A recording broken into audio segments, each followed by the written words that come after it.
যে আজকে আমরা চলে এসেছি পরমাণু গঠন অধ্যায়ের ক্লাস 11-এর পরমাণু গঠনের ডে 10 বা শেষ দিনে আমরা চলে এসেছি। আমরা ডে 9-এ কী পড়েছিলাম একটু রিমাইন্ডার দিয়ে নিই। ডে 9-এ পড়েছিলাম দেখবে ইলেকট্রন বিন্যাস পড়েছিলাম এবং সেখান থেকে আমরা এইটা বার করা শিখেছিলাম, অযুগ্ম ইলেকট্রন সংখ্যা কিভাবে বার করতে হয় সেটা শিখেছিলাম আগের ক্লাসে। ইলেকট্রন বিন্যাস শিখেছিলাম এবং অযুগ্ম ইলেকট্রন বার করাটা শিখেছিলাম। তো আজকে এই অযুগ্ম ইলেকট্রন সংখ্যা বার করা কেন আগের দিন শিখিয়েছিলাম, প্রথমেই তার অ্যাপ্লিকেশানটা আমরা দেখতে পাবো যে অযুগ্ম ইলেকট্রনটা কোথায় কাজে লাগে।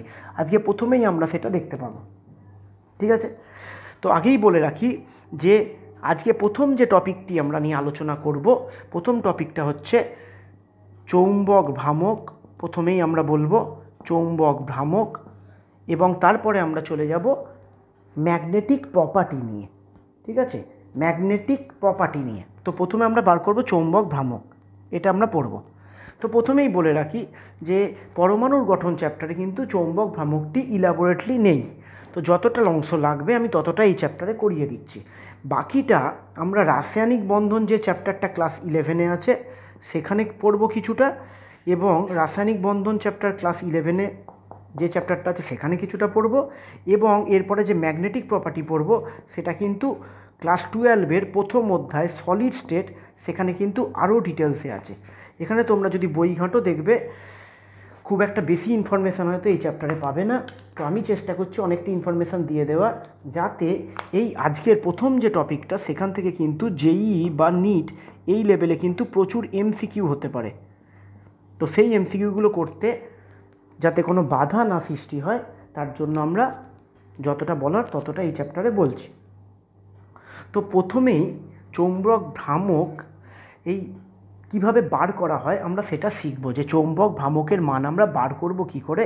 কোনো পরমাণু বা আয়নের ক্ষেত্রে আমরা চৌম্বক ভ্রামকের যে ফর্মুলাটা আছে সেটা প্রথমেই তোমাদের সামনে আনি। চৌম্বক ভ্রামকের ফর্মুলা হচ্ছে √n × n+2। n × n+2, এখানে nটা কি? এখানে n হচ্ছে অযুগ্ম ইলেকট্রন সংখ্যা, এখানে nটা হচ্ছে অযুগ্ম ইলেকট্রনের সংখ্যা।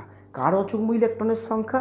পরমাণু বা যে আয়নের ক্ষেত্রে আমরা যার চৌম্বক ভ্রামক বার করছি তার অযুগ্ম ইলেকট্রনের সংখ্যা।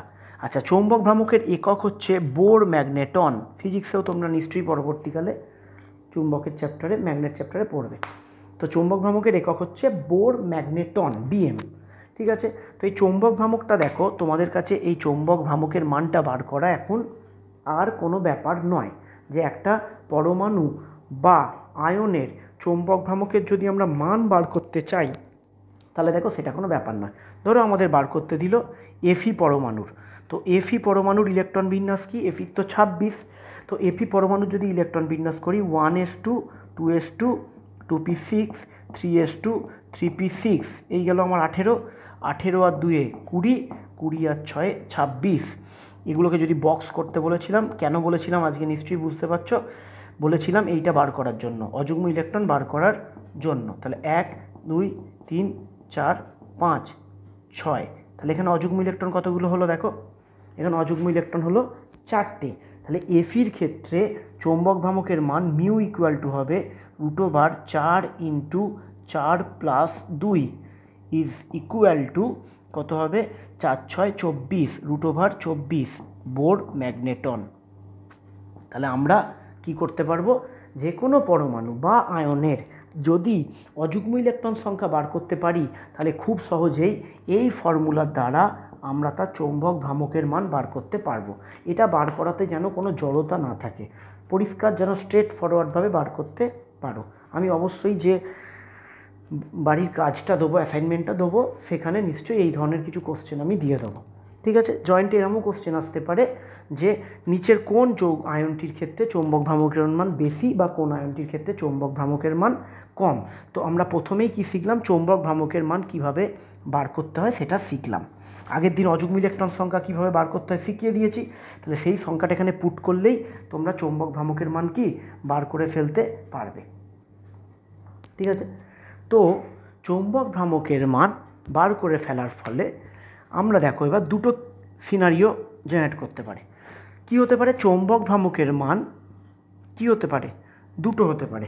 এখানে মিউটা থেকে যদি আমরা তীর দিয়ে ভাঙি তো চৌম্বক ভ্রামকের মান দেখো দু রকম হতে পারে। ফর্মুলাটা কি? Mu equal two √n into n plus 2 bm, এটা একক।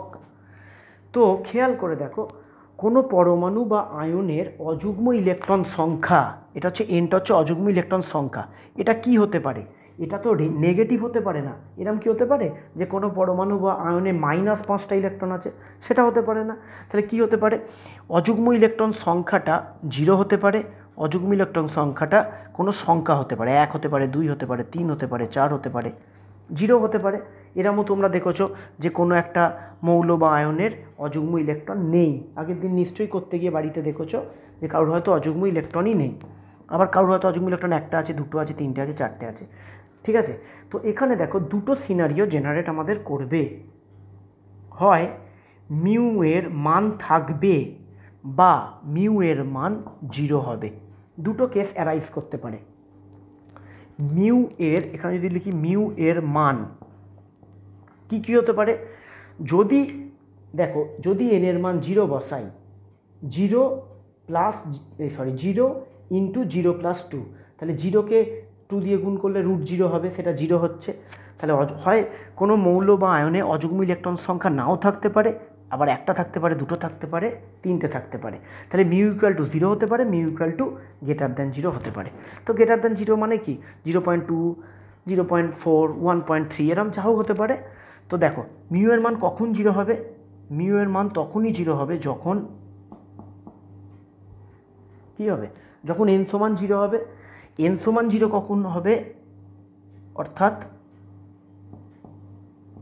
যখন কোনো অযুগ্ম ইলেকট্রন থাকবে না। কার থাকবে না অযুগ্ম ইলেকট্রন? তোমায় যার বার করতে দেবে তোমাকে এরকম দিতে পারে Fe এর মিউ এর মান কত, Fe2+ এর মিউ এর মান কত, যারই বার করতে দিক তোমাদের আমি ইলেকট্রন বিন্যাস করা শিখিয়ে দিয়েছি। সেই ইলেকট্রন বিন্যাস থেকে অযুগ্ম ইলেকট্রন সংখ্যা কী করে বার করতে হয় শিখিয়ে দিয়েছি। সেই অযুগ্ম ইলেকট্রন সংখ্যাটা এইখানে বসালেই মানটা বেরিয়ে যাবে। তাহলে যখন n এর মান 0, অর্থাৎ যখন কোনো অযুগ্ম ইলেকট্রন থাকবে না পরমাণু বা আয়নে, তখন তার মিউ এর মান কী হবে? 0 হবে, তাই তো? আর মিউ > 0 কখন হবে? যখন n এর মান দেখো 1 বা 2 বা 3 বা 4 বা ... থাকবে। অর্থাৎ যখন কোনো পরমাণু বা আয়নে অযুগ্ম ইলেকট্রন উপস্থিত থাকবে তখন তার চৌম্বক ভ্রামকের মান কি হবে? তখন তার চৌম্বক ভ্রামকের মান থাকবে, অর্থাৎ কি হবে? মিউটা > 0 হবে। তার মানে দেখো দুটো কেস হতে পারে। দুটো কেস কী কী হতে পারে?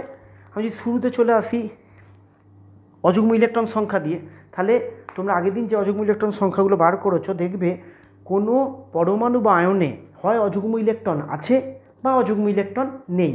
তো অযুগ্ম ইলেকট্রন থাকলে 1টা থাকতে পারে, 2টো থাকতে পারে, 3টে থাকতে পারে, 4টে থাকতে পারে, আছে, বা কোথাও হয়তো অযুগ্ম ইলেকট্রন নেই, মানে ফুল। ঠিক আছে, তোমরা নিশ্চয়ই ইলেকট্রন বিন্যাস করতে গিয়ে দেখেছো। তা যাদের অযুগ্ম ইলেকট্রন থাকবে না, অর্থাৎ যখন n এর মান 0 হবে, n এর মান 0 মানে কোনো অযুগ্ম ইলেকট্রন বিন্যাসে নেই, তখন তুমি এখানে যদি n এর জায়গায় 0 বসাও, তাহলে 0 × 0 + 2, তাহলে কত হচ্ছে? 0 হচ্ছে। তার মানে একটা কেস হচ্ছে হয় মিউ এর মান 0 হবে, নয় মিউয়ের একটা মান থাকবে। সেই মানটা কত থাকবে? যে কোনো একটা মান থাকবে।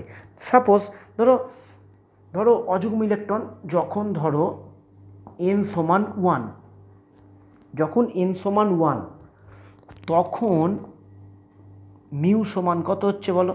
তখন মিউ সমান হচ্ছে, একবারে করে দিচ্ছি, 1 × 1 + 2, মানে তখন হচ্ছে √3 বোর ম্যাগনেটন। ঠিক আছে, তাই √3 একটা মান থাকবে, আমরা জানি 1.732 এই জাতীয় একটা মান থাকবে বিএম। যখন n = 2 তখন মিউ = আমি একবারে করছি, এখানে 2 আর এখানে 2 + 2 4, মানে 4 দুগুণে কত হচ্ছে? 8 বিএম। তার মানে কি এরও একটা মান আছে। তার মানে আমি বলতে চাইছি যে n এর মান 1ই হোক বা 2ই হোক বা 3ই হোক, মিউ এর মানটা 0 থেকে বড় হবে, মানে একটা মান থাকবে। তোমরা দেখো না 1.732 এটা তো >0, √8 যে মানটা আসবে সেটা তো >0। তার মানে হয় কি শিখলাম আমরা এখান থেকে শিখলাম, হয় মিউ এর মান থাকবে, নয় মিউ এর মান থাকবে না। হয় মিউ এর মান থাকবে, হয় মিউ এর মান এখানে থাকবে, নয় মিউ এর মান থাকবে না। মিউ এর মান কখন থাকবে না? যখন কোনো অযুগ্ম ইলেকট্রন থাকবে না। যখন কোনো অযুগ্ম ইলেকট্রন থাকবে না কোনো পরমাণু বা আয়নে, তখন মিউ এর মান থাকবে না, মানে মিউ এর মান 0 হবে। যখন কোনো অযুগ্ম ইলেকট্রন থাকবে, মানে যখন কোনো অযুগ্ম ইলেকট্রন উপস্থিত থাকবে, তখন মিউ এর একটা মান থাকবে। বোঝা গেছে এত অবধি? আচ্ছা, তো এবার এটা মুছছি আমি, এই দুটো ছক থাক, এটাকে আমি মুছলাম।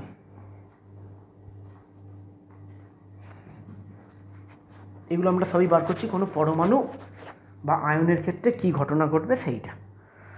ঠিক আছে, এবার চলে যাচ্ছি ম্যাগনেটিক প্রপার্টিতে। আমরা মিউ এর থ্রু দিয়ে এসেছি, যখন মিউ এর থ্রু দিয়েই যাচ্ছি, তাহলে আমরা কি দেখলাম? দুটো কেস দেখলাম। একটা হচ্ছে দেখলাম মিউ >0, একটা দেখলাম মিউ = 0। ঠিক আছে, তো যখন মিউ >0 হবে, সেই সমস্ত পরমাণু বা আয়নকে আমরা বলছি প্যারাম্যাগনেটিক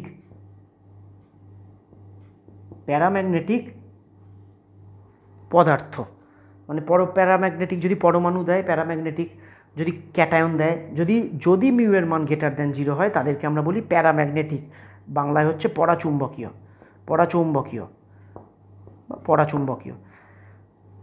আর একটা মিউ এর মান যদি =0 হয়, তাদেরকে আমরা বলি ডায়াম্যাগনেটিক বা তিরস্চুম্বকীয়। তা কী শিখলাম? যদি মিউ এর মান >0 হয় তাহলে পরাচুম্বকীয়, যদি মিউ এর মান =0 হয় তাহলে তারা হচ্ছে তিরস্চুম্বকীয়। ঠিক আছে, তো এখান থেকে আমরা পরাচুম্বকীয় আর তিরস্চুম্বকীয় পদার্থ সম্পর্কে আমরা কি একটা ধারণা পেলাম, কারা পরাচুম্বকীয় হবে, কারা তিরস্চুম্বকীয় হবে, সেই সম্পর্কে আমরা আইডিয়া পেলাম। ঠিক আছে, তার মানে দেখো আমরা এখান থেকে বলতে পারি যে পরাচুম্বকীয়র ক্ষেত্রে মিউ >0 কখন হবে?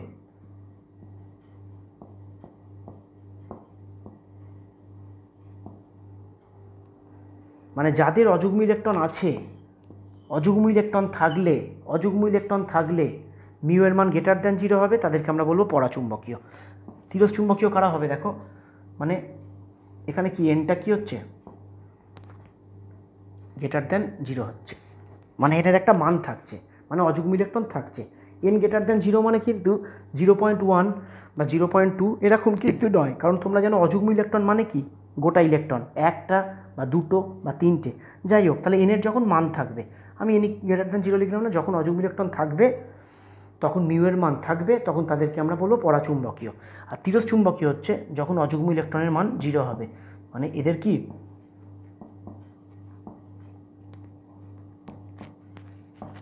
ঠিক আছে। তারপর আমরা কি সংজ্ঞায় উপনীত হলাম? আমরা সংজ্ঞায় উপনীত হলাম যে সমস্ত পরমাণু বা আয়নের অযুগ্ম ইলেকট্রন নেই, তাদের মিউ এর মান 0, তাদেরকে আমরা বলবো তিরস্চুম্বকীয়। যাদের অযুগ্ম ইলেকট্রন থাকবে, তাদের মিউ এর মান থাকবে, তাদেরকে আমরা বলবো পরাচুম্বকীয়। ঠিক আছে, এছাড়াও পরাচুম্বকীয়র আরেকটা সংজ্ঞা আছে, যে সংজ্ঞাটা এখানে তোমরা সংজ্ঞাটা মুখস্থ রাখতে পারো বা নাও রাখতে পারো, কিন্তু ক্লাস 12-এর শুরুতেই বলেছি সলিড স্টেট চ্যাপ্টারে 1 নম্বর চ্যাপ্টার, ওটা সলিড স্টেট চ্যাপ্টারে কিন্তু এইগুলো ডিটেলসটা আছে। এখানে তোমাদের ডিটেলস নেই, জাস্ট ছুঁয়ে গেছে। কিভাবে বার করতে হবে এখানে এইটুকু তোমরা করে রাখতে পারো যে কোনটা পরাচুম্বকীয় কোনটা তিরস্চুম্বকীয়। সলিড স্টেটে কিন্তু পরাচুম্বকীয় বা তিরস্চুম্বকীয়, কোথাও কিন্তু এটা পরাচুম্বকীয় লেখা থাকতে পারে, কোনো অসুবিধা নেই, ঠিক আছে। তো তোমাদের যেটা 12-এ আছে সেখানে পরাচুম্বকীয় তিরস্চুম্বকীয় ছাড়াও আরও দেখবে ফেরোম্যাগনেটিক, ফেরিম্যাগনেটিক, এগুলো সব কিন্তু সলিড স্টেটে অ্যাকর্ডিং টু তাদের সংজ্ঞা দেয়া আছে, ঠিক আছে। তো পরাচুম্বকীয় তিরস্চুম্বকীয় শিখলাম। এবার পরাচুম্বকীয়র একটা সংজ্ঞাও বলা যায়। সংজ্ঞাটা কি?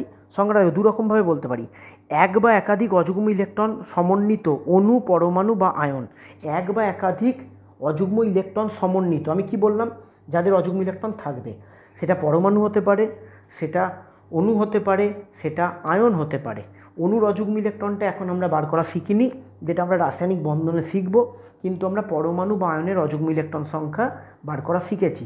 তাহলে এখানে যদি বলতে হয় যে সমস্ত পরমাণু বা আয়নের অযুগ্ম ইলেকট্রন আছে তারা পরাচুম্বকীয়, যে সমস্ত পরমাণু বা আয়নের অযুগ্ম ইলেকট্রন নেই তারা হচ্ছে তিরস্চুম্বকীয়। এছাড়াও আরেকভাবে বলা যেতে পারে, আরেকটা বৈশিষ্ট্য বলা যেতে পারে, সেই বৈশিষ্ট্যটা হচ্ছে এই যে প্যারাম্যাগনেটিক পদার্থ এরা চৌম্বক ক্ষেত্র দ্বারা মৃদুভাবে আকৃষ্ট হয়। এই যে প্যারাম্যাগনেটিক পদার্থ এরা চৌম্বক ক্ষেত্র দ্বারা মৃদুভাবে কী হয়, আকৃষ্ট হয়। এটা কেন হয়, এটা ক্লাস 12-এর সলিড স্টেট চ্যাপ্টারে আছে, এখানে তোমরা বুঝবে না এখন, ওই জন্য এটা ঢুকছি না, ঠিক আছে। চৌম্বক ক্ষেত্র দ্বারা তাহলে মৃদুভাবে আকৃষ্ট হয় কারা, প্যারাম্যাগনেটিক। আর চৌম্বক ক্ষেত্র দ্বারা কী হবে, ডায়াম্যাগনেটিকগুলো মৃদুভাবে বিকর্ষিত হবে। এরা যেমন আকৃষ্ট হচ্ছে, তিরস্চুম্বকীয়গুলো কী হবে, চৌম্বক ক্ষেত্র দ্বারা, তোমরা একটা নোট ডাউন মতো করে রাখতে পারো, বইতে হয়তো এত ডিটেলসে নাও পেতে পারো।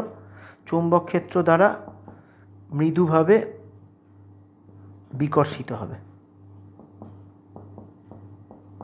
ঠিক আছে। তো দুটো উপায় মনে রাখতে পারো, দুটো এর বৈশিষ্ট্য। যাদের অযুগ্ম ইলেকট্রন আছে তাদের মিউর মান গ্রেটার দ্যান 0, তারা পরাচুম্বকীয়। অযুগ্ম ইলেকট্রন নেই, মিউর মান 0, তারা হচ্ছে তিরস্চুম্বকীয়। আর পরাচুম্বকীয় এরকম ছক করে নিতে পারো মাঝখান দিয়ে কেটে। পরাচুম্বকীয় একটা বৈশিষ্ট্য হচ্ছে এটা চৌম্বক ক্ষেত্র দ্বারা মৃদুভাবে আকৃষ্ট হয়, এরা চৌম্বক ক্ষেত্র দ্বারা মৃদুভাবে বিকর্ষিত হয়, ঠিক আছে, বোঝা গেল।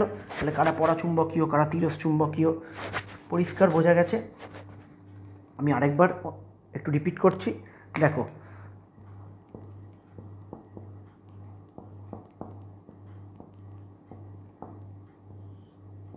যাদের অযুগ্ম ইলেকট্রন আছে তাদের মিউয়ের মান কী হচ্ছে, গ্রেটার দ্যান 0, তারা কি হচ্ছে, প্যারাম্যাগনেটিক। এর আগে যেটা লিখলাম সেটাকে উল্টে লিখছি। যাদের অযুগ্ম ইলেকট্রন আছে মানে যাদের ক্ষেত্রে এনের মান 1 বা 2 বা 3 বা 4 মানে একটা মান আছে, যাদের অযুগ্ম ইলেকট্রন আছে তাদের মিউয়ের মান গ্রেটার দ্যান 0। কেন গ্রেটার দ্যান 0 হচ্ছে, কারণ মিউয়ের ফর্মুলা হচ্ছে √n × n+2, এটা হচ্ছে মিউয়ের ফর্মুলা। তাহলে এখানে এনের জায়গায় যদি 1 বা 2 বা 3 বসাই তাহলে এর একটা পার্টিকুলার মান আমরা পাবো, যে মানটা 0 থেকে বড়। আর 0 থেকে বড় হলে সেই সমস্ত পরমাণু বা আয়নকে আমরা বলবো প্যারাম্যাগনেটিক, ঠিক আছে। আচ্ছা, আরেকটা কী হতে পারে, যাদের অযুগ্ম ইলেকট্রন নেই, অযুগ্ম যাদের নেই, অর্থাৎ এনের মান কত, 0 যদি হয় তাহলে মিউয়ের মান কী হবে, 0, তারা কি হবে, ডায়াম্যাগনেটিক। পরিষ্কার আশা করি। অযুগ্ম ইলেকট্রন থাকলে প্যারাম্যাগনেটিক। তার মানে এবার দেখো, এবার তোমরা যখন কোনো জয়েন্টে বা 11-এ কোনো এমসিকিউ আসবে, তোমরা এই কনসেপ্টটা তো ক্লিয়ার। এবার এটাকে তো ভুলেও যেতে পারো, দেখো এটাকে আর বার করার তো দরকার নেই, আমরা স্ট্রেট ফরওয়ার্ড চলে এলাম। যাদের অযুগ্ম ইলেকট্রন আছে তারা প্যারাম্যাগনেটিক, যাদের অযুগ্ম ইলেকট্রন নেই তারা ডায়াম্যাগনেটিক। অযুগ্ম ইলেকট্রন যাদের আছে তারা কেন প্যারাম্যাগনেটিক হচ্ছে, তাদের মিউয়ের মানটা 0 হচ্ছে বলে, যাদের অযুগ্ম ইলেকট্রন আছে তাদের মিউয়ের মানটা 0 থেকে বেশি হচ্ছে বলে তারা প্যারাম্যাগনেটিক। কিন্তু আমি যদি স্ট্রেট ফরওয়ার্ড উত্তর বলতে চাই, তাহলে যাদের অযুগ্ম ইলেকট্রন আছে, ভালো করে শুনবে, এই জায়গাটা একটু মন দিয়ে শুনবে, জয়েন্টের এমসিকিউতে কাজে লাগতে পারে, হ্যাঁ। যাদের অযুগ্ম ইলেকট্রন আছে তারা প্যারাম্যাগনেটিক, যাদের অযুগ্ম ইলেকট্রন নেই তারা ডায়াম্যাগনেটিক, ঠিক আছে। এইবার দেখো তোমাকে বলতে পারে যে কার প্যারাম্যাগনেটিক ধর্ম বেশি, এফি দিয়েছে আর ধরো সিইউ দিয়েছে, বললো কার প্যারাম্যাগনেটিক ধর্ম বেশি। ঠিক আছে, এফি আর সিইউ কার প্যারাম্যাগনেটিক ধর্ম বেশি এরকম দিয়েছে ধরো, বা Fe2 প্লাস Fe3 প্লাস, এটাই করি। এফি, এটাও করা যাবে, একই লজিক। আমি একটা দেখিয়ে দিই, Fe2 প্লাস ও Fe3 প্লাস এদের মধ্যে কার, এরকমও দিতে পারে, কার চৌম্বক ধর্ম বেশি। চৌম্বক ধর্ম মানেই পরাচুম্বকীয়। ঠিক আছে, কার প্যারাম্যাগনেটিক ধর্ম বেশি বা চৌম্বক ধর্ম বেশি। চৌম্বক ধর্ম মানেই কিন্তু প্যারাম্যাগনেটিক, এখানে তোমাদের 11-এ প্যারাম্যাগনেটিক ধর্ম বেশি। ঠিক আছে, তো তোমরা কি করবে, তোমরা Fe2 প্লাসের অযুগ্ম ইলেকট্রন বার করবে, দিয়ে Fe2 প্লাসের মিউ এর মান বার করবে, একটা মান পাবে। Fe3 প্লাসের ক্ষেত্রেও কী করবে, অযুগ্ম ইলেকট্রন বার করবে, দিয়ে মিউ এর মান বার করবে, একটা মান পাবে। তাহলে যার মিউ এর মান বেশি তার প্যারাম্যাগনেটিক ধর্ম বেশি হবে।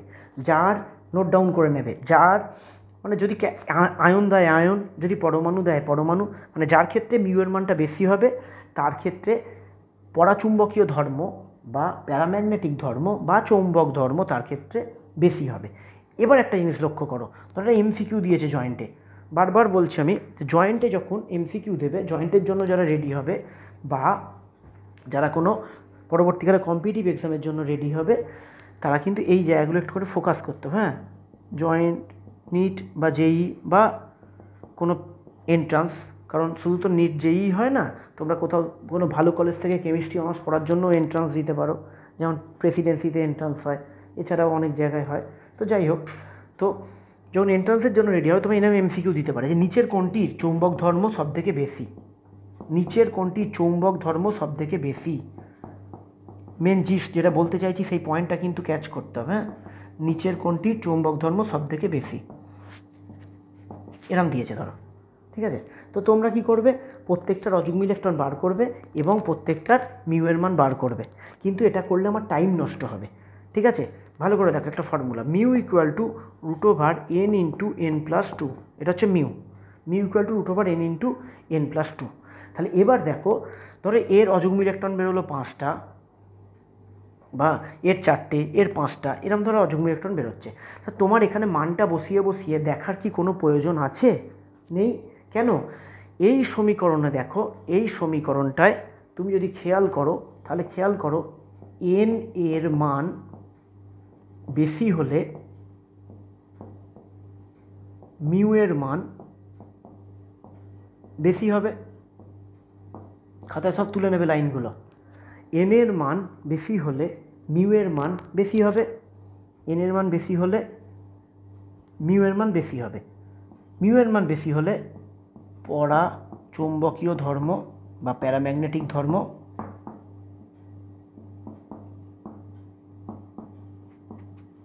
বেশি হবে, তাই তো? মিউ এর মান যত বেশি হবে তত পরাচুম্বকীয় ধর্ম বা প্যারাম্যাগনেটিক ধর্ম কি হবে? বেশি হবে।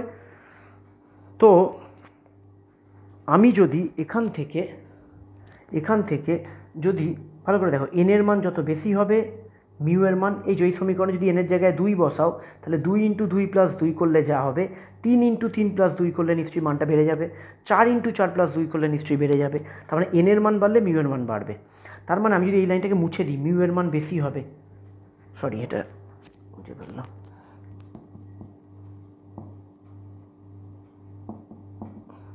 তার মানে এন এর মান বেশি হলে মিউ এর মান বেশি হবে, মিউ এর মান বেশি হলে প্যারাম্যাগনেটিক ধর্ম বেশি হবে। তার মানে আমরা জয়েন্টের জন্য মিউ এর মানটা আর বার করব না, যার অযুগ্ম ইলেকট্রন সংখ্যা বেশি তার পরাচুম্বকীয় বা প্যারাম্যাগনেটিক ধর্ম বেশি। স্বাভাবিক ব্যাপার, অযুগ্ম ইলেকট্রনের মান বেশি হলে মিউ এর মান বেশি হবে, মিউ এর মান বেশি হলে প্যারাম্যাগনেটিক ধর্মটা কী হবে? বেশি হবে। ঠিক আছে, তাহলে জিস্ট কি শিখলাম এখান থেকে? জিস্ট শিখলাম সেটা হচ্ছে n = 0, মিউ = 0, ডায়াম্যাগনেটিক। ঠিক আছে, তার মানে কি, এটাকে এবার অমিট করে দিতে পারি, ভুলে যেতে পারি, মানে শর্টকাটে করার জন্য মিউ এর মান বার করার প্রয়োজন নেই।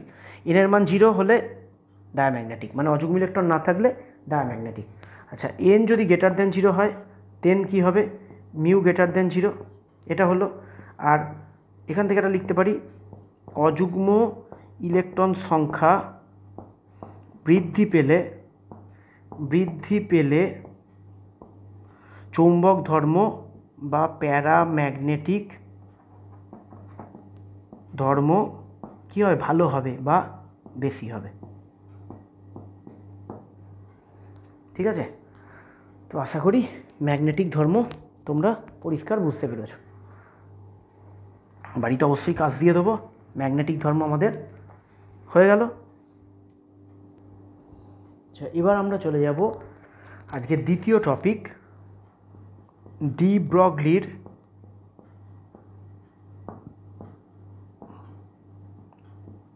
মত অনুসারে ইলেকট্রনের দ্বৈত সত্তা। ইলেকট্রনের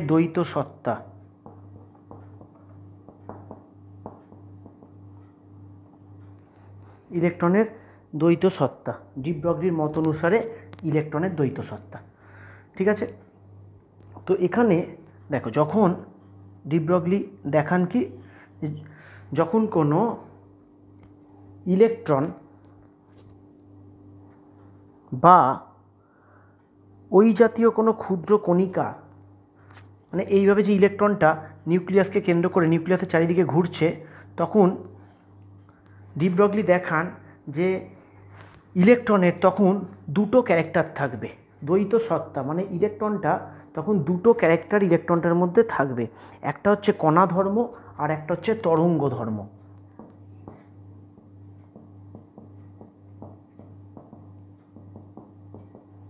ঠিক আছে, একটা হচ্ছে কণা ধর্ম পার্টিকেল নেচার, আর একটা হচ্ছে ওয়েভ নেচার তরঙ্গ ধর্ম।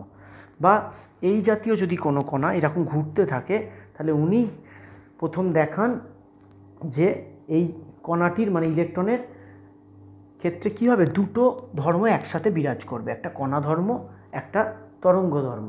তো আগেকার দিনে নিট বলো বা জেইতে বলো, একটা এমসিকিউ আসতো যে ইলেকট্রনের ডুয়েল ক্যারেক্টার বা ডুয়েল নেচার এটা প্রথম কে দেখান, এটা তাহলে কে দেখান, এটা ডি ব্রগলি দেখান। ঠিক আছে, তো এই দ্বৈত সত্তার নিরিখে উনি একটা সমীকরণ প্রতিষ্ঠা করেন, মানে ইলেকট্রনটা যখন এরকম নিউক্লিয়াসে কেন্দ্র করে ঘুরছে, কণাদের যা যা ধর্ম সেটা ওর মধ্যে থাকবে এবং তরঙ্গের যা ধর্ম সেটা ওর মধ্যে থাকবে। তো উনি এই দ্বৈত সত্তার নিরিখে একটি সমীকরণ প্রতিষ্ঠা করেন, এটা কিন্তু বোর্ড এক্সামে আসে। ঠিক আছে, তো ডি ব্রগলির সমীকরণের উপপাদন, আমরা এবার ডি ব্রগলির সমীকরণটা তৈরি করব। ডি ব্রগলির সমীকরণের উপপাদন, এটা কিন্তু বোর্ড এক্সামে এসেছিল এক বছর। ঠিক আছে, খুব সহজে কীভাবে করা যায় সেটা দেখো দেখাচ্ছি। তো ডি ব্রগলি কী বলল, ডি ব্রগলি দেখিয়েছিলেন যে এই যে ইলেকট্রন নিউক্লিয়াসকে কেন্দ্র করে ঘুরছে, তো এক্ষেত্রে ইলেকট্রনের দুটো ক্যারেক্টার ইলেকট্রনের মধ্যে থেকে যাচ্ছে, একটা হচ্ছে কণা ধর্ম থাকবে ইলেকট্রনের মধ্যে, মানে কণাদের যা যা ধর্ম হয় সেগুলো থাকবে, আর একটা হচ্ছে তরঙ্গ ধর্ম থাকবে। দেখেছিল ওখানে তরঙ্গ আকারে ইলেকট্রন কি সেই এনার্জি ছাড়ছিল এবং ইলেকট্রনকে আমরা পার্টিকেল হিসেবে ট্রিট করছি, তো দুটো ধর্ম এখানে থেকে যাচ্ছে। তো এর ডুয়েল ক্যারেক্টারের জন্য যে সমীকরণ আসছে সেটাকে প্রতিষ্ঠা করছি। তো আমরা দেখো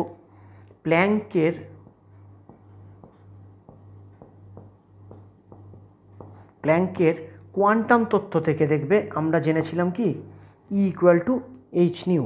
প্ল্যাঙ্কের কোয়ান্টাম তত্ত্ব থেকে আমরা জেনেছিলাম E equal to H nu. তো এটাকে আমরা লিখতে পারি, দেখো নিউয়ের জায়গায় আমরা লিখতে পারি এইচ সি বাই ল্যামডা। প্রথম দিকের ক্লাস ফলো করবে তাহলে দেখবে এটা করা আছে। তাহলে আমি কিসে এসে পৌঁছলাম, E equal to H C by lambda, এটা অ্যাকর্ডিং টু কি প্ল্যাঙ্কের কোয়ান্টাম তত্ত্ব থেকে এটা পাচ্ছি।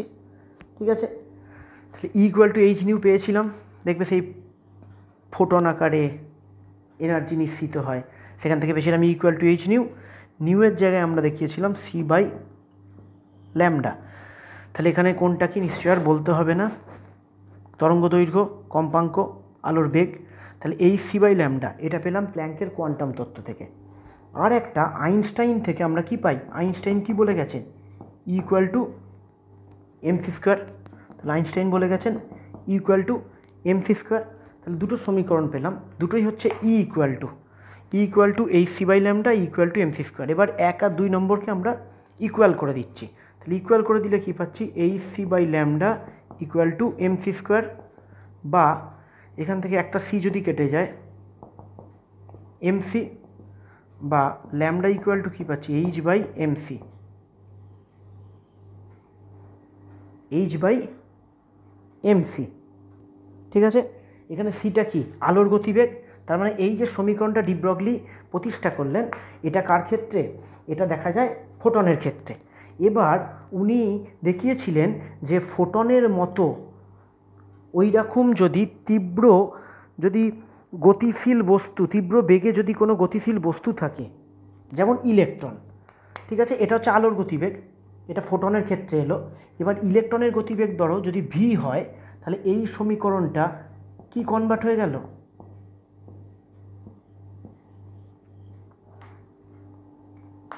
এই যে সমীকরণটা প্রতিষ্ঠা করলো এটা তো ফোটনের ক্ষেত্রে। তো এই যে এনার্জিটা প্ল্যাঙ্কের কোয়ান্টাম তত্ত্ব থেকে এই যে পাওয়া গেল, এখানে গতিবেগটা কিসের, আলোর। তাহলে এখানে এই আলোর ক্ষেত্রে এই সমীকরণটা উনি করলেন, যেখানে ফোটনের ক্ষেত্রে।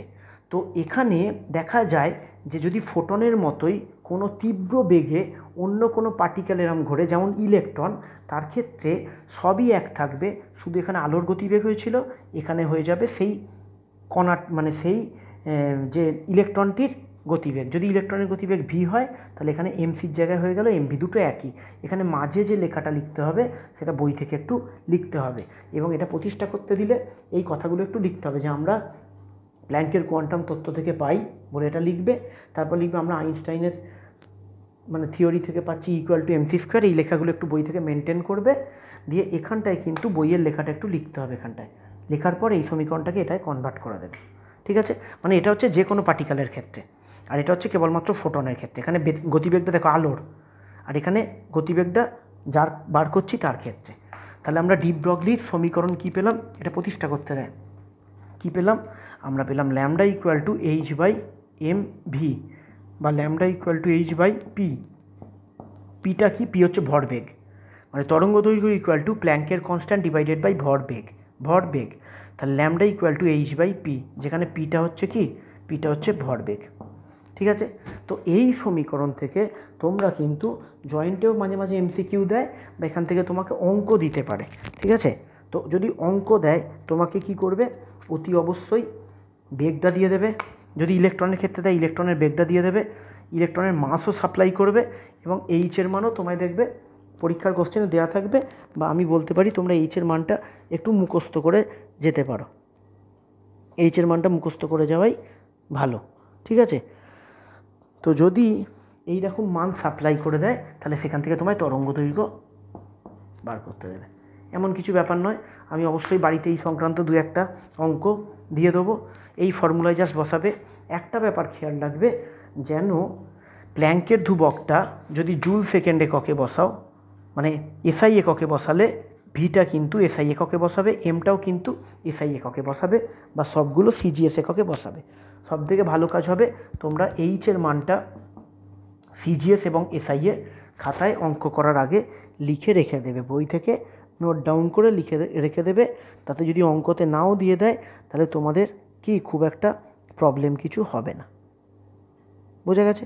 সাধারণত অঙ্কই কিন্তু এইচের মানটা প্রোভাইড করা থাকে। জেনারেলি যদি তোমরা এইচের মানটা বই থেকে নোট করো, দেখবে H equal to 6.626 into 10⁻6.626 into 10⁻⁻34 joule second. ঠিক আছে, জুল সেকেন্ডে এইটা হয়। তো আগেও দেখে রেখে দেবে, বা তুমি এটা এসআইয়েই মনে রাখবে, এই মানগুলো তোমাকে এসআইয়ে চেঞ্জ করে নিতে এমন কিছু অসুবিধা হবে না। তো এই সংক্রান্ত তোমরা অঙ্ক এখান থেকে দেখতে পারো। বা ডি ব্রগলিটার থেকে যদি আরেকটা বলতে পারি, দেখো তরঙ্গ, ল্যামডাটা কী হলো, ল্যামডাটা হলো তরঙ্গ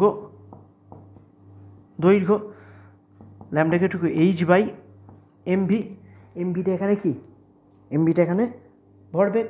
তাহলে আমরা লিখতে পারি, দেখো এখানে প্ল্যাঙ্কের এইটা কি কনস্ট্যান্ট, তাহলে আমরা লিখতে পারি তরঙ্গ দৈর্ঘ্য সমানুপাতিক 1 ভরবেগ, এটাও লিখতে পারি। ঠিক আছে, তো কখন কোনটা এমসিকিউতে কাজে লাগবে কিছু বলা যায় না, এটাও লাগতে পারে। ডি ব্রগলির সমীকরণটা প্রতিষ্ঠা করবে, এখান থেকে কাজ দেবো, কাজগুলো করবে পরের দিন। এবার আমরা চলে যাব হাইজেনবার্গের অনিশ্চয়তা নীতিতে।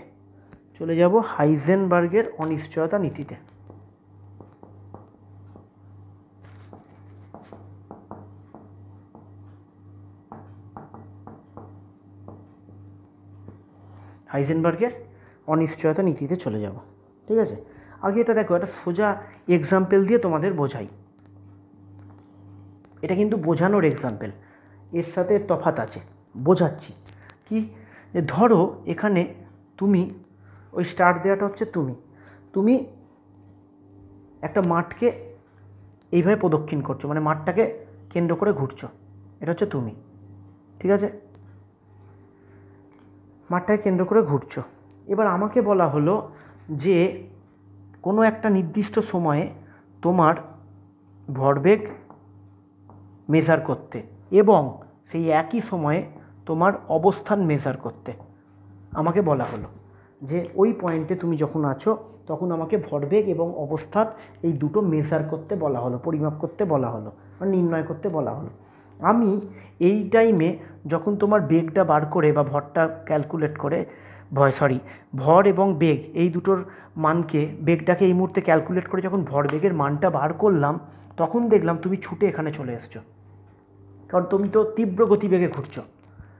ঠিক আছে, তার মানে খেয়াল করো যে এই একটা নির্দিষ্ট টাইমে আমি ভরবেগ এবং অবস্থান দুটো কিন্তু অ্যাট এ টাইম বার করতে পারছি না।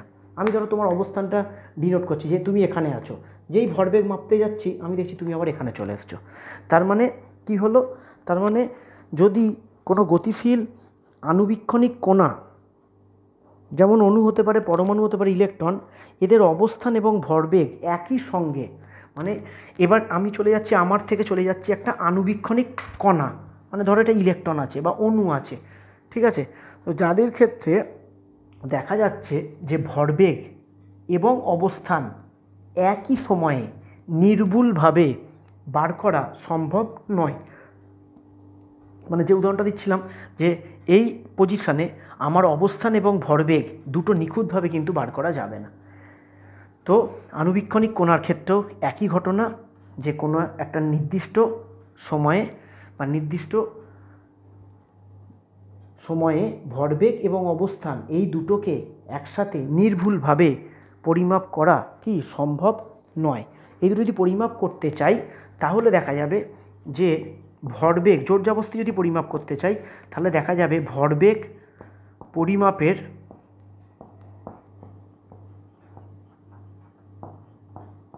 একটা অনিশ্চয়তা আসবে। আমরা ভরবেগ পরিমাপের অনিশ্চয়তাটাকে ডেল্টা পি দিয়ে রিপ্রেজেন্ট করব। অনিশ্চয়তাগুলোকে আমরা ডেল্টা দিয়ে রিপ্রেজেন্ট করি। তাহলে ভরবেগ পরিমাপের অনিশ্চয়তা হচ্ছে ডেল্টা পি, আর অবস্থান পরিমাপের অনিশ্চয়তাকে আমরা ডেল্টা এক্স দিয়ে সূচিত করব। এই দুটো হয়তো ডাউট হতে পারে যে কী ব্যাপার, দুটো কী হচ্ছে। মানে ধরো এখানে তোমাদের ডেরিভেশনটা পুরোটা নেই, তো যতটুকু আছে এই যে ভরবেগটা পরিমাপ করা হচ্ছে বা অবস্থান পরিমাপ করা হচ্ছে, আমরা দুটোতে অ্যাকুরেটলি পরিমাপ করতে পারবো না, দুটোতে কোনো এরর আসবে আমার। তো আমরা ধরে নিচ্ছি যে ভরবেগ পরিমাপের ক্ষেত্রে যে অনিশ্চয়তা, মাপার যে অনিশ্চয়তা, সেটাকে আমরা ডেল্টা পি দিয়ে ডিনোট করছি, আর অবস্থান পরিমাপের অনিশ্চয়তাকে আমরা ডিনোট করছি ডেল্টা এক্স দিয়ে। মানে এই দুটোর দেখা যাচ্ছে যদি একই টাইমে পরিমাপ করতে চাই তাহলে দুটোর ক্ষেত্রেই কী ঘটনা ঘটছে, দুটোর ক্ষেত্রেই একটা অনিশ্চয়তা আসছে। মানে নিশ্চিত হতে পারছি না যে দুটোকেই একসঙ্গে আমরা বার করতে পারবো কি না। তার জন্য ভরবেগ পরিমাপেরও একটা অনিশ্চয়তা থেকে যাচ্ছে, অবস্থান পরিমাপেরও একটা অনিশ্চয়তা থেকে যাচ্ছে। ভরবেগ পরিমাপের অনিশ্চয়তাকে কি দিয়ে, ডেল্টা পি দিয়ে সূচিত করা হয় হাইজেনবার্গের নীতি অনুযায়ী, আর অবস্থান পরিমাপের অনিশ্চয়তাকে ডেল্টা এক্স দিয়ে সূচিত করা হয়।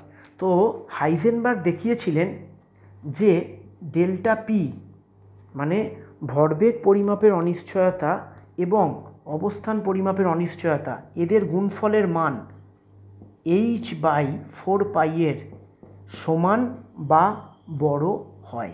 এটা হচ্ছে অ্যাকর্ডিং টু হাইজেনবার্গের অনিশ্চয়তা নীতি। এই ডেরিভেশনটা তুমি কোনো বইতেই খুঁজলে পাবে না, কারণ এই ডেরিভেশনটা তোমাদের নেই, তোমাদের এটা মনে রেখেই কাজ করতে হবে। এই ডেরিভেশন কোনো বইতেই তুমি পাবে না, ঠিক আছে, এবং দরকারও নেই, কোনো প্রয়োজন নেই। উনি পরীক্ষার মাধ্যমে দেখিয়েছিলেন যে অবস্থান পরিমাপের অনিশ্চয়তা এবং ভরবেগ পরিমাপের অনিশ্চয়তা এই দুটোর গুণফল সবসময় h/4π এর সমান বা গ্রেটার দেন হয়, ঠিক আছে। তাহলে অ্যাকর্ডিং টু হাইজেনবার্গের অনিশ্চয়তা নীতি থেকে আমরা কি লিখতে পারি? আমরা হাইজেনবার্গের অনিশ্চয়তা নীতি থেকে দেখো কি লিখতে পারছি, অবস্থানের অনিশ্চয়তা এবং ভরবেগ অনিশ্চয়তা এদের গুণফলের মান h/4π এর মানের থেকে বড় হবে, ঠিক আছে। h/4π এর মান তোমরা বার করতে পারবে। এটা প্ল্যাঙ্কের ধ্রুবক, এটা হচ্ছে 3.14 22/7, তাহলে এখান থেকে বার করা যাবে। তাহলে এটা হচ্ছে হাইজেনবার্গের অনিশ্চয়তা নীতির সমীকরণ, ঠিক আছে। তো এই সমীকরণটাকে একটু মডিফাই করছি এবার। দেখো এই সমীকরণটাকে আমি এইরকম লিখতে পারি,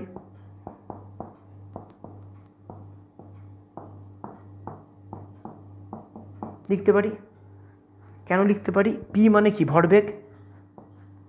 ভরবেগের অনিশ্চয়তা, মানে ডেল্টা পিটা ভরবেগের অনিশ্চয়তা, আর পিটা কি? ভরবেগ। তাহলে ভরবেগকে আমরা তো এমভি দিয়ে সূচিত করতেই পারি, তাহলে এটা দিয়ে সূচিত করতে পারি, একই দুটো সিমিলার। আবার দেখো কি করতে পারি, ডেল্টা এক্স ইন্টু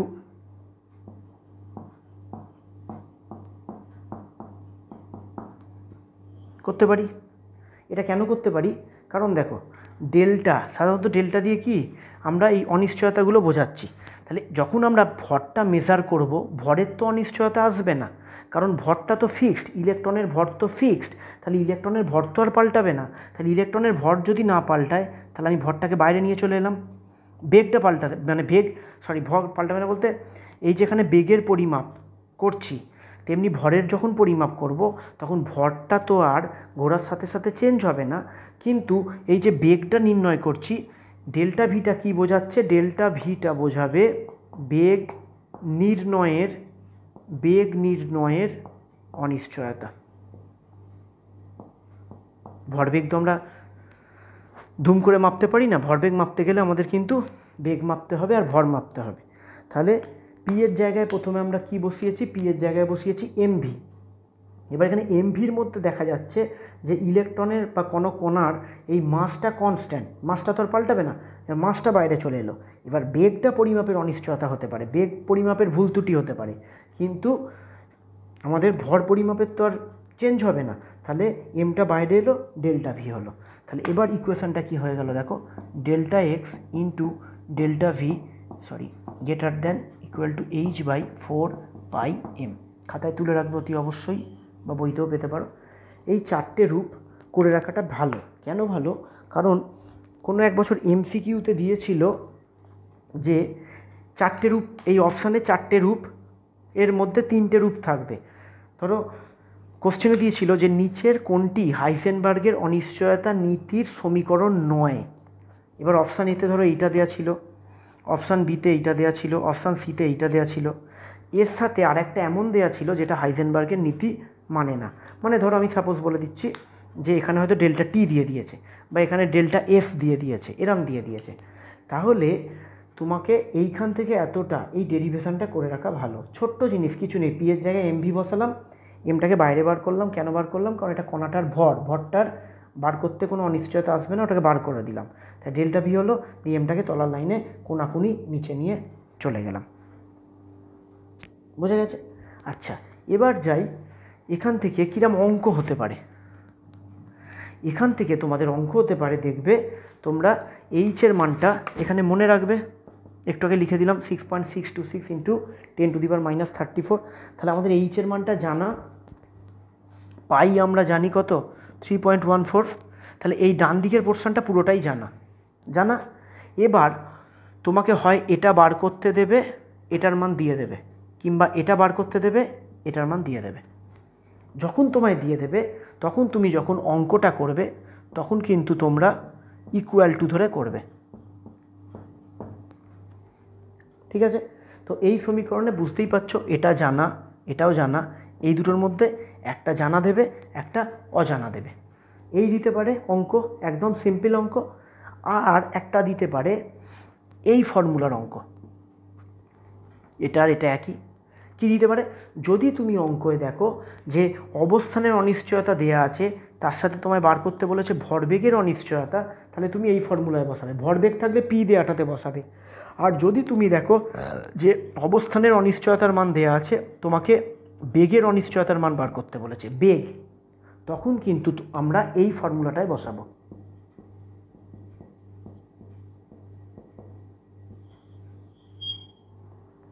ঠিক আছে, এই ফর্মুলায় বসাবো, তখন নিশ্চয়ই ওরা ইলেকট্রনের ভরটা কী করবে? দিয়ে দেবে, বা তুমি মুখস্থও রাখতে পারো বা দিয়ে দেবে ওরা। ঠিক আছে, তো তুমি এই দুই টাইপের অঙ্ক এখান থেকে হতে পারে। তো আমি যদি একটু ছায়ার বইটা লক্ষ্য করি তো দেখো প্রথমেই একটা ছায়ার বইতে এই যে গাণিতিক উদাহরণ রয়েছে, গাণিতিক উদাহরণের দেখবে একের উদাহরণটায় বলেছে 0.25 গ্রাম ভরের একটি ক্ষুদ্র কণার অবস্থানের অনিশ্চয়তা দেয়া আছে 10⁻⁵, মানে ডেল্টা এক্সটা দেয়া আছে, বলেছে ওই কণার বেগের অনিশ্চয়তা বার করতে। বেগের দেখো এইচের মানটা দিয়ে দিয়েছে, এখানে এম এর মানটা দেয়নি, তাহলে তোমাকে একটু না, এম এর মানটাও দিয়ে দিয়েছে 25 গ্রাম। ঠিক আছে, তো তোমাকে কিন্তু এখানে খেয়াল করে দেখবে ওরা দুটো তিনটে মান প্রোভাইড করে দেবে। এইচের মানটাও দিয়ে দিচ্ছে, এমটা দিয়ে দিচ্ছে, ডেল্টা এক্স দিয়ে দিচ্ছে, জাস্ট ডেল্টা ভিটা বার করতে হবে। যাদের কাছে সাঁতরার বইটা আছে, তোমরা সাঁতরার বই থেকেও উদাহরণ থেকে দু একটা অঙ্ক করতে পারো। তাছাড়াও আমি বাড়িতে কাজ অবশ্যই দেবো। ঠিক আছে, তো এখানে তোমরা একটা জিনিস একটু খেয়াল রেখো যে এইচের মানটা যদি তোমরা জুল সেকেন্ড এককে বসাও, তাহলে এম এর মানটা কিন্তু তোমরা এসআই এককেই বসাবে। যেমন এই অঙ্কটায় গ্রামে দেওয়া ছিল, তুমি যদি এটাকে জুল সেকেন্ডে বসাও তাহলে এটাকে কিন্তু কিলোগ্রামে বসাতে হবে। এই জায়গাগুলোয় যেন ভুল না হয়, এছাড়াও এই অঙ্কগুলোয় কিন্তু কিছু নেই। দেখো বোঝা গেছে? ক্লিয়ার? এই গেল তাহলে হাইজেনবার্গের অঙ্ক। দেবো পরের দিন কাজ, উদাহরণ থেকেও একটা দুটো তোমরা দেখবে।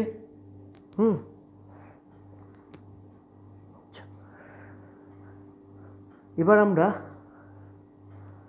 চলে যাচ্ছি কিসে? এবার আমরা চলে যাব এমসিকিউ সংক্রান্ত কিছু সমস্যায় চলে যাব, এবং সেখান থেকে আর একটা ছোট্ট করে থিওরি শিখে নেব আমরা। ঠিক আছে, তো কী সেই থিওরি? ধরো আমাদের এমসিকিউ সিটে আমরা যদি একটা এমসিকিউতে চলে যাই, যে এমসিকিউটা 38 এবং 39, এই দুটো এমসিকিউতে চলে যাব আমরা একটু।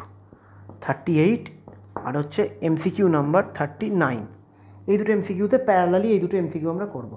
কি বলেছে? 38-এর এমসিকিউটায় বলেছে পঞ্চম কক্ষে ইলেকট্রনের কৌণিক ভরবেগ কত? কৌণিক ভরবেগ কত?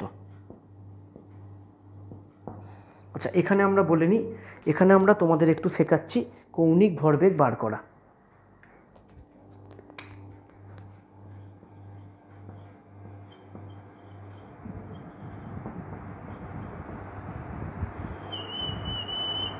একটু ফ্যানটা চালাতেই হলো, নইলে গরমে আর পারা যাচ্ছে না। একটু মন দিয়ে শুনো। এখানে আমরা শেখাচ্ছি কৌণিক ভরবেগ বার করা। তো কৌণিক ভরবেগ বার করা, দেখো দুটো প্রবলেম আছে। একটা 38 নম্বর প্রবলেমে বলেছে পঞ্চম কক্ষে ইলেকট্রনের কৌণিক ভরবেগ বার করতে, আর 39 নম্বর প্রবলেমে বলেছে যে 2s উপকক্ষে 2s মানে অরবাইটালে বলেছে, 2s অরবাইটালে মানে কক্ষকে, মানে 2s উপকক্ষের কক্ষকে 2s অরবাইটালে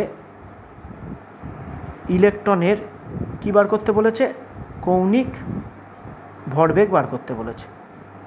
এই দুটো হচ্ছে এমসিকিউ, চারটে অপশান দেওয়া আছে। একটা তাহলে দেখো, খেয়াল করে দেখো ভালো করে, একটা বলেছে কি পঞ্চম কক্ষে, মাইন্ড ইট, কক্ষে, আর একটা বলেছে অরবাইটালে। ঠিক আছে, মানে কক্ষকে বা উপকক্ষে, এই টাইপের। 2s উপকক্ষ ভাবতে পারো তুমি, আর একটা হচ্ছে কক্ষে। তো আমি এখানে একটা জিনিস আগে শেখাই, কৌণিক প্রবলেম দুটো একটু মুছে দিয়ে এবার। হ্যাঁ, আমি 38 আর 39-এর প্রবলেমটায় যাব। আমি তোমাদের শেখাচ্ছি যে কৌণিক ভরবেগ কীভাবে, কৌণিক ভরবেগ আমরা কীভাবে বার করতে পারি।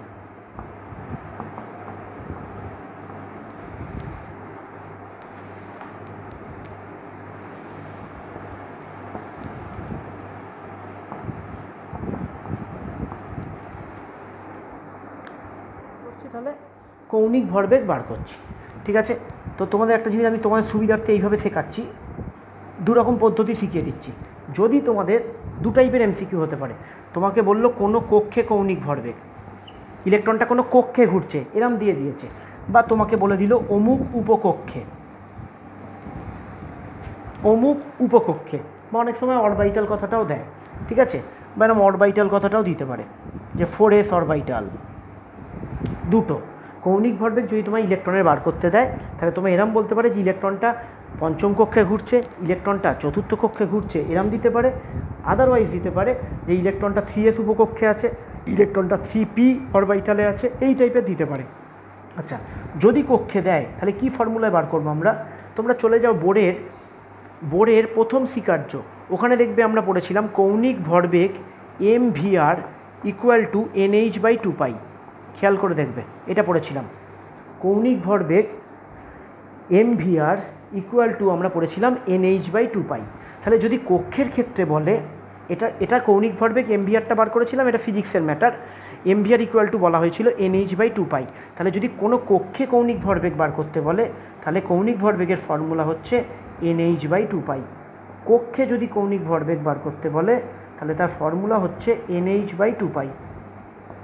ঠিক আছে, এবার ধরো যে 38-এর এমসিকিউটা দিয়েছিলাম, এমসিকিউ নাম্বার 38, সেখানে পঞ্চম কক্ষে বলেছে, তাহলে এনটা ছিল কক্ষ, তাহলে 5 × h/2π, এটাই আমাদের উত্তর। এখানে আর এমসিকিউতে তোমায় এইচের মান বসাতে দেবে না, এটাই উত্তর। এবার অপশানে দেখবে ছিল 2.5 h/π, মানে ওখানে ভাগটা করে দিয়েছে অপশানে। ঠিক আছে, খুব ইজি। যদি তোমায় চতুর্থ কক্ষে বার করতে বলে, চতুর্থ কক্ষে 4th অরবিট, অরবিট মানে হচ্ছে কক্ষ, চতুর্থ কক্ষে যদি বার করতে বলে, তাহলে 4 × h/2π কেটে গেল, তাহলে 2 h/π। তাহলে খুব ইজি, একদম বাচ্চারাও পারবে। যদি তোমায় প্রশ্নটা ভালো করে খেয়াল করবে, যদি বলে অমুক কক্ষে ইলেকট্রনের কৌণিক ভরবেগ কত, তাহলে যত নম্বর কক্ষ বলবে তার জায়গায় তোমরা শুধু কক্ষের জায়গায় এনের জায়গায় সেই মানটা বসিয়ে দেবে, আদার্স পার্টটা যেমন থাকবে সেরামই কাটাকুটি করে দিয়ে h/π এই ফর্মে রেখে দিয়ে চলে আসবে, বা কাটাকুটি নাও করতে পারো। আচ্ছা, যদি এবার উপকক্ষে বলে, উপকক্ষে বা যদি অরবাইটালে বলে কৌণিক ভরবেগ, এর ফর্মুলা হচ্ছে √L × L+1 h/2π, √L × L+1 h/2π। ঠিক আছে, তাহলে এখানে তোমরা বুঝতেই পারছো দেখে যে এল এর মান কি হতে পারে। এল এর মানটা জানো। যদি তোমায় উপকক্ষ বলে, ধরো 3p উপকক্ষ, p বললে এল এর মান কত বসাবে তুমি বলো? 1 বসাবে। সেই ছক করে দিয়েছিলাম s p d f, ছক করে দিয়েছিলাম। যদি s উপকক্ষ হয় তাহলে এল এর জায়গায় 0, p হলে এল এর জায়গায় 1, d হলে এল এর জায়গায় 2, f হলে এল এর জায়গায় 3। ঠিক আছে, তো কিচ্ছু নয়। তোমাকে যদি বলে 3p উপকক্ষে, তাহলে তুমি এখানে এল এর জায়গায় 1 বসিয়ে দেবে, 1 × 1+1 h/2πটা যেমন বাইরে আছে থাকবে, কোনো অসুবিধা নেই। কাটাকুটি করতে পারলে ভালো, না করতে পারলেও অসুবিধা নেই। এবার চলে যাই 39 নম্বর এমসিকিউটায় বলেছিল কি, 39-এর এমসিকিউটায় বলেছে 2s অরবাইটালে, 2s, এই এসপিটা থেকে ধরে নেবে, তোমায় অরবাইটাল বলুক বা উপকক্ষ যা হোক বলুক, তুমি এই 2s বলেছে, তাহলে এসের ক্ষেত্রে এল এর মান কত? 0। তাহলে এখানে কৌণিক ভরবেগ কত হবে? 0 × 0+1 h/2π, তাহলে কত হলো? 0। বোঝা গেল? এই ধরো 3pর ক্ষেত্রে কৌণিক ভরবেগ, এই ফর্মুলায় বসাবো, p 3p হোক, 4p হোক বা 2p হোক, p মানেই এল এর মান কত? 1। তাহলে কত হবে? 1 × 1+1 h/2π, কত হলো? √2 h/2π। এবার এমসিকিউ অপশানে দেখবে এই √2-র সাথে এই 2টা হয়তো কাটাকুটি করে দেওয়া আছে h/√2π, এরম দেওয়া আছে। ঠিক আছে, তো তোমরা আশা করি কৌণিক ভরবেগ বার করাটাও পারবে করতে। অসুবিধা হলে আমাকে নক করো, জিজ্ঞেস করো, কমেন্ট করো। ঠিক আছে, আরেকটা করে দিই। ধরো বলেছে 4d এর কৌণিক ভরবেগ ইলেকট্রনের, 4d অরবাইটালে বা 4d উপকক্ষে ইলেকট্রনের কৌণিক ভরবেগ, তাহলে কৌণিক ভরবেগের formula L into L plus one H by two pi. ঠিক আছে, এই হচ্ছে ফর্মুলা। তো ডি এর ক্ষেত্রে 4D হোক বা 5D হোক, এল এর মান কত 2, তাহলে 2 ইন্টু 2 প্লাস 1 এইচ বাই 2 পাই। তাহলে 2 ইন্টু 3 তার মানে √6 এইচ বাই 2 পাই। এবার কাটাকুটি যদি অপশানে দেওয়া থাকে কাটাকুটি করবে, নইলে করবে না। ঠিক আছে, এগুলো সব হচ্ছে ইলেকট্রনের কৌণিক ভরবেগ, মানে 4Dতে একটা ইলেকট্রন আছে ঘুরছে, তার কৌণিক ভরবেগ। এই ডিটা, 4টা কিন্তু ম্যাটার নয়, ডিটা। আর যদি তোমায় বলতো যে কোনো কক্ষে আছে, চতুর্থ কক্ষ, তুমি এখানে কক্ষটা থেকে করতে যাবে না। যদি উপকক্ষ বলে দেয় তাহলে উপকক্ষটা থেকে কিন্তু বার করতে হবে। ঠিক আছে, তাহলে বোঝা গেছে। আচ্ছা, এবার আমরা চলে যাব, আজকে যত সম্ভব একটু প্রবলেম আলোচনা করে দিলাম, এরপরেও যদি থাকে তাহলে আমাকে অবশ্যই বলবে। এবার আমরা চলে যাব যে কোয়ান্টাম নাম্বার এবং ইলেকট্রন বিন্যাস এই দুটো শেখার পর আমরা যে কোনো ইলেকট্রনের 4টে কোয়ান্টাম সংখ্যা বার করতে পারছি কি না সেরকম কিছু প্রবলেমের দিকে চলে যাব। ধরো তোমাদের বলল সোডিয়াম পরমাণুর সর্বশেষ ইলেকট্রনের 4টি কোয়ান্টাম সংখ্যা লিখতে বলল। 4টি কোয়ান্টাম সংখ্যা কী কী, ধরো এটা জিজ্ঞেস করলো, সোডিয়াম পরমাণুর সর্বশেষ ইলেকট্রনের 4টি কোয়ান্টাম সংখ্যা কী কী। খুব ইজিলি সবাই পারবে, কিন্তু ইলেকট্রন বিন্যাসটা একটু করতে হবে। ঠিক আছে, সোডিয়ামের ইলেকট্রন বিন্যাস, সোডিয়ামের কটা ইলেকট্রন থাকে 11টা। তো ইলেকট্রন বিন্যাসটা করি 1s2 2s2 2p6 3s1। একটা জিনিস কিন্তু মনে রাখবে, এই কোয়ান্টাম নাম্বারের এমসিকিউ এটা ভালো করে নিজেকে ক্লিয়ার করতে হবে, এবং ওরা যে ইলেকট্রনটা বলবে সেই ইলেকট্রনটাই কিন্তু খুঁজে বার করতে হবে আমায়। ইলেকট্রনটা খুঁজে না পেলে কিন্তু এই প্রবলেমগুলো করতে অসুবিধা হবে। তো এখানে খুব সহজেই বলে দিয়েছে কোন ইলেকট্রন, সর্বশেষ ইলেকট্রন। এখানে সর্বশেষ ইলেকট্রন কোনটা, এইটা। যে ইলেকট্রনটাকে 4টে কোয়ান্টাম নাম্বার বার করতে দেবে, তোমরা সেই ইলেকট্রনটাকে আগে আইডেন্টিফাই করে নেবে যে কোন ইলেকট্রনটা দিয়েছে। ঠিক আছে, তো এখানে ইলেকট্রনটা দিয়েছে, তো এখানে এই ইলেকট্রনটার এনের মান কত দেখো 3। আচ্ছা, এই ইলেকট্রনটারই এল এর মান কত হবে 0। কেন, কারণ এসে আছে এসপিডিএফ, এল এর মান 0 1 2 3, তাহলে এখানে এল এর মান 0 হলো। এল এর মান 0 হলে খেয়াল করে দেখবে এম এরও মান 0 হয়, তাহলে এখানে এম ইকুয়াল টু কত 0 হলো। আর এস এর মানটা কী হবে, প্লাস হাফ হবে, তীরটা ওপর দিকে আছে, তাহলে এস এর মান হবে প্লাস হাফ। তাহলে সোডিয়ামের বোঝা গেল সর্বশেষ ইলেকট্রনটাকে আগে আইডেন্টিফাই করলাম, দিয়ে তার 4টে বার করলাম। আচ্ছা, আরেকটা উদাহরণে যাই। ধরো তোমাদের বলেছে ক্লোরিন পরমাণুর শেষ ইলেকট্রন, বা তোমাদের বলেছে ক্লোরিন পরমাণুর 17তম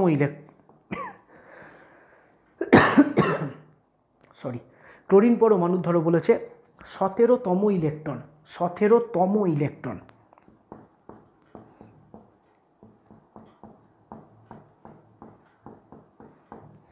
এই হচ্ছে ক্লোরিনের ইলেকট্রন বিন্যাস। ঠিক আছে, আমি তোমাদের সব ইলেকট্রনগুলোকে চিনিয়ে দিচ্ছি, ভালো করে দেখো, বক্স করলে চেনা যাবে। প্রথম দুটো ইলেকট্রন এখানে আছে, তাহলে এই ইলেকট্রন এই ইলেকট্রন, তাহলে এই ইলেকট্রনটা হচ্ছে ক্লোরিনের ফার্স্ট ইলেকট্রন, প্রথম ইলেকট্রন। সব কটাকে চিনতে হবে কিন্তু, জয়েন্টে কাজে লাগবে পরে। 1s কটা ইলেকট্রন ছিল, দুটো ছিল, দুটোর মধ্যে একটা তীর ওপর দিকে একটা তীর নিচের দিকে, তাহলে যার তীর ওপর দিকে সেটাকে আমরা বলছি প্রথম ইলেকট্রন, কারণ এটাকে আগে এরমভাবে হুন্ডের নিয়ম অনুযায়ী আগে এটাকে ভর্তি করি, তারপর এটাকে করি। বোঝা গেল, তাহলে ক্লোরিনের 17টা ইলেকট্রনের মধ্যে এটা হচ্ছে প্রথম ইলেকট্রন, এটা হচ্ছে দ্বিতীয় ইলেকট্রন। এবার চলে যাচ্ছি 2s2, এটা হচ্ছে থার্ড ইলেকট্রন, এটা হচ্ছে ফোর্থ ইলেকট্রন। ক্লিয়ার, বোঝা যাচ্ছে। আচ্ছা, 2pতে 3টে কক্ষক করব। ভালো করে একটু মনোযোগ দিয়ে দেখবে কি করছি। এত অবধি ছিল 4টে ইলেকট্রন, 4-এর পর দেখো এটা 5, ফিফথ 5, হুন্ডের নিয়ম অনুযায়ী 6 7 6 7 8 9 10, তাহলে 8, এটা হচ্ছে 9, এটা হচ্ছে 10। ঠিক আছে, এত চিনতে হবে না, এত জটিল দেয় না তোমাদের, আমি চেনাচ্ছি। আচ্ছা 3s2, 10-এর পর এটা হচ্ছে 11, এটা হচ্ছে 12, এটা হলো 11, এটা হলো 12, 12-র পর চলে যাবে 13, 14, 15, 16, 17। দেখো এইটা যদি বুঝে যাও তাহলে তোমার কিন্তু কোনো প্রবলেম আটকাবে না। আমি দায়িত্ব সহকারে বলছি যে এই ভেতরেরগুলো দেয় না, যা দেবে বাইরের 16 নম্বর 17 নম্বর এরম দিতে পারে। তবু তোমাদের কিন্তু আমি 1 2 করে সব কটা চিনিয়ে দিয়েছি কোনটা কত নম্বর ইলেকট্রন। এবার যারটাই বলুক তোমার এরম অ্যাডভান্স লেভেল এরম কোশ্চেন দিতে পারে যে ক্লোরিনের 5 নম্বর ইলেকট্রনটার, তা তোমাকে তো 1 2 3 4 5 এটাকে তো চিনতে হবে, নইলে তুমি বার করবে কী করে? ঠিক আছে, তো 17তম ইলেকট্রন কোনটা মার্কিং করলাম, এইটা হচ্ছে 17তম, তাই তো? এই যে 12 ছিল, 13, 14, 15, 16, 17। আচ্ছা এবার 17টা কোথায় আছে? 3-এ আছে, তাহলে 17 নম্বর ইলেকট্রনের ক্ষেত্রে এনের মান কত হচ্ছে? 3। ঠিক আছে, তোমরা উপরে অবশ্যই লিখে দেবে 17তম ইলেকট্রনের এনের মান 3। আচ্ছা এলের মান হচ্ছে 1, কেন 1? পিতে আছে SPDF 0 1 2 3, তাহলে এখানে এলের মান কত হচ্ছে? 1। আচ্ছা এলের মান যদি 1 হয়, এল ইকুয়াল টু যদি 1 হয়, খেয়াল করে দেখবে এমের 3টে মান হয়েছিল -1 0 +1, তাহলে এটা হচ্ছে -1, এটা হচ্ছে 0, এটা হচ্ছে +1। তাহলে এই ইলেকট্রনটা কোন ছকটায় আছে? এইটাতে আছে, তাহলে এমের মান কত হলো? 0-তে আছে, ভেতরে আছে। আচ্ছা এবার দেখো ইলেকট্রনটা ওপর দিকে তীর না নিচের দিকে তীর? নিচের দিকে তীর। তাহলে দেখো 4টে কোয়ান্টাম নাম্বার তুমি পেয়ে গেলে। মানে ক্লোরিনের যদি সর্বশেষ ইলেকট্রন বলে তাহলে এটা করবে না, এইটা সর্বশেষ। 13, 14, 15, 16, 17। ঠিক আছে, তো লাস্টে এই কারণে এতবার বলেছিলাম যে লাস্টে বক্স করতে। এখানে দেখো কোশ্চেনটাকে একটু টুইস্ট করতে পারে, আমি যতগুলো কোশ্চেন বলছি একটু রাফ খাতায় তুলে নেবে, কিন্তু কোশ্চেনটাকে টুইস্ট করতে পারে যে ক্লোরিনের অযুগ্ম ইলেকট্রনটির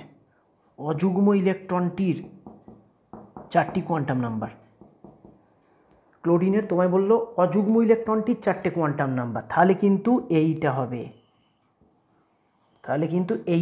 এই ইলেকট্রনটা অযুগ্ম ইলেকট্রন বলেছে। তাহলে ক্লোরিনে অযুগ্ম, দেখো সব যুগ্ম আছে, সব যুগ্ম, তাহলে ক্লোরিনে অযুগ্ম ইলেকট্রন কোনটা? এইটা।